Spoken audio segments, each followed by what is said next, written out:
Oh les amis, j'espère que vous allez bien, j'espère que le ramadan ça se passe bien. Maroc il fait chaud, hein. Waouh, il fait chaud, il a fait au moins 35 degrés aujourd'hui. Bon, il va falloir que je règle des comptes un peu aujourd'hui là, avec SNCF Voyageurs. Eh, vous êtes des oufs quand même. Ils sont en train de mettre la pression, ils prennent la tête à des gens qui me connaissent, des anciens collègues avec qui j'ai de très bonnes relations. Mais juste parce qu'ils me connaissent, ils leur mettent la pression. Eh, vous êtes des oufs, je me suis jamais entretenu ni expliqué sur cette affaire qui nous lie tous les deux. Aujourd'hui, je vais donner quelques précisions sur cette affaire. Donc au tout début que j'ai commencé à la SNCF en 99, emploi jeune, c'était bien. Franchement, c'était bien, je travaillais, je gagnais pas beaucoup, mais c'était bien, on était à la SNCF, c'était sympa et il y avait une bonne ambiance de travail. Ensuite, je suis parti en tant que contrôleur. Bon voilà, ensuite de fil en aiguille, c'est devenu un peu plus pourri en fait. En fait, il y a des gens qui venaient, qui avaient bac plus 5 et ils voulaient tout changer.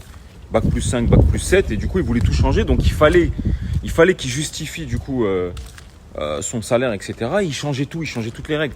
Alors beaucoup de gens qui sont à la SNCF vont me comprendre, hein. C'était des découchés à rallonge, des journées à coupure, ils changeaient les règles. Par exemple dans le train il fallait qu'on fasse des annonces, mais il y avait déjà un robot qui faisait une annonce, plus nous on refaisait une annonce à rallonge et tout, les gens ils en avaient marre. Bref, il y avait plein de trucs au lieu d'améliorer les choses, par exemple la ponctualité ou des choses vraiment qui seraient importantes pour le client. Non, c'était que des statistiques, etc. C'était, voilà, de toute façon vous l'avez vu, comme un peu dans tous les secteurs, ça coule, c'est pour ça que ça sent la privatisation. Donc voilà, à partir de là, ça a commencé à bégayer et partir en sucette. Donc ensuite, comme vous le savez, j'ai commencé après à investir dans l'immobilier assez tôt et un jour, je ne sais pas pourquoi, ils ont découvert que j'avais des SCI, etc. machin, et ça leur a pas plu. Moi, je pense que j'étais déjà sur la sellette et qu'ils voulaient me dégager parce qu'il y a certaines choses que je refusais de faire et je vais vous expliquer c'était quoi et vous allez me dire ce que vous en pensez en commentaire. Et du coup, ils m'ont dégagé, ils m'ont dit que j'avais un cumul d'activités. Alors, je vois pas en quoi des SCI, c'est un cumul d'activités avec la SNCF ou alors ça apporte une concurrence déloyale. J'ai pas créé une entreprise de VTC ou autre, mais dans tous les cas, je m'en fous. Et je voulais me casser et je vais vous expliquer pourquoi. Et ça, j'espère qu'un jour, ils répondront de ça. Donc le moment où j'ai commencé à vouloir me casser, c'est quand ils ont créé une nouvelle brigade en civil. Bon, il faut savoir que j'étais à mi-temps, après j'avais pris beaucoup de congés, après j'étais arrêté, bref, je vais pas mentir, je commençais déjà, j'avais remplacé largement mon salaire par les loyers encaissés, donc c'est pas que je m'en foutais, mais c'était pas la priorité, quoi. Ouais, je m'en foutais, ouais. Et c'est surtout que, en fait, ils intégraient des nouvelles brigades en civil, et vous avez déjà dû voir des choses, hein, des montages sur internet et tout, où ils arrivent, clac, ils posent le brassard, etc., comme si que c'était la BAC. Et en fait, moi, ils m'ont intégré dedans. Et en fait, ce que j'aimais pas, c'est qu'ils nous ont donné une carte comme ça. Ouais, hop. Ouais, la SNCF, ça vous parle, ça? Une carte comme ça où on devait jouer sur l'ambiguïté du fait qu'on était de la BAC. Donc, ils avaient pris que des mecs un peu 1m80, 1m90. Et en fait, ce qu'on devait faire, c'était encaisser le max d'oseille. Et donc, on devait jouer sur l'ambiguïté, hein. Limite, on devait faire croire qu'on était de la BAC. Je l'ai gardé, ça. Je savais qu'un jour ou l'autre, on devrait régler nos comptes. Bah ouais. Ah bah ouais, Bersa. Et du coup, en gros, ce qu'il fallait qu'on fasse, il fallait qu'on dépouille les gens. Il fallait qu'on aille dans le RER B qui allait à... Je sais plus si c'est le B, c'est toujours le B, qui allait à Roissy. Et en fait, qu'on dise bonjour, contrôle de trucs et tout, les gens ils croyaient que c'était les keufs. Il fallait qu'on fasse payer un maximum. Les gens, sinon vous prendrez pas votre avion. On garde le passeport. On faisait le parc des expositions. Et moi, j'en pouvais plus de ça. Je dis, mais qu'est-ce qu'on fait là? Mais vous êtes en train de raqueter les gens. Ouais, faut faire un max d'oseille. Et tous les gens qui payent pas là. Et tous les gens qui n'ont pas de papier sur eux, qui disent, ouais, j'ai pas de papier d'identité. Tenez, je vous donne mon nom et tout. Verbalement, il fallait qu'on leur donne un papier. Donc tu marquais un faux blaze et t'étais tranquille. Et celui, le pauvre qui avait oublié, on devait le faire raquer. Voilà, et clairement, il y avait une injustice. C'est-à-dire que les gens qui connaissaient les lois, qui disaient « Ouais, j'ai rien du tout, j'ai pas de papier, vas-y, je vous donne mon nom. » On devait leur donner ce qu'on appelle un recueil verbal. Et dessus, il marquait Nicolas Sarkozy. Et on devait écrire Nicolas Sarkozy, tu sais, comme des cons, comme des brels, tu vois. Par contre, tout ce qui est touriste et tout, on devait les dépouiller. Tu vois, on était dans un délire où il fallait se cacher. Et par exemple, tu mettais un pied sur ta bicyclette, hop, sur ta trottinette, hop. On devait te choper, objet roulant, t'allais allumer une cigarette à peine, même t'étais en plein air, à peine tu faisais ça, hop, le wave 1, on devait te choper, on devait faire un max d'oseille.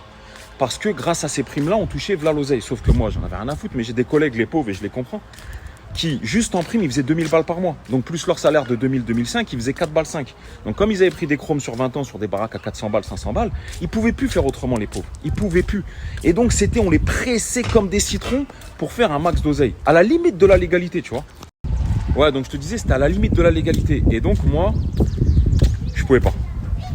Premièrement, ça me faisait mal au cœur. Deuxièmement, c'est pas parce que tu as oublié ton abonnement de travail, etc., que ça y est, claque, brassard jaune, je me prends pour un keuf. Je suis pas un keuf. Effectivement, je travaille, j'avais une mission, mais j'étais plus en adéquation avec cette mission, donc je m'étais barré à mi-temps, congé, machin, thérapeutique, bordel. Mais voilà. Mais c'est pas bien ce que vous faites. C'est pas bien. Moi, je vous le dis et je pourrais le dire clairement, on devait piller les gens. On devait prendre un maximum d'oseille. Il y avait même un concours entre celui qui fait le plus d'oseille. Ouais, t'as fait combien toi aujourd'hui de B2? T'as fait combien de B1? Ah, t'as fait combien de primes de perception? Ah, j'ai fait 2 balles 5. Ah, j'ai fait ça. Et du coup, on rentrait dans celui qui va toucher le plus. Moi, je m'en battais les reins. De toute façon, j'étais toujours le dernier, je le reconnais. Mais voilà, c'est pas bon ça. Donc voilà, et on va bientôt régler d'autres comptes. Doucement, piano, piano. Ça arrive comme à tous. On va la chanter cette putain de fin. Crois-moi, on va la chanter.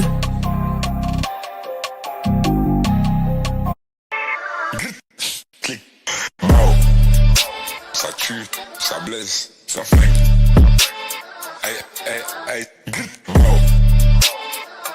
Gazo. On va la chanter cette putain de fin. Crois-moi, on va la chanter. L'ennemi est beaucoup trop fort, on va la tenter. L'histoire du rat.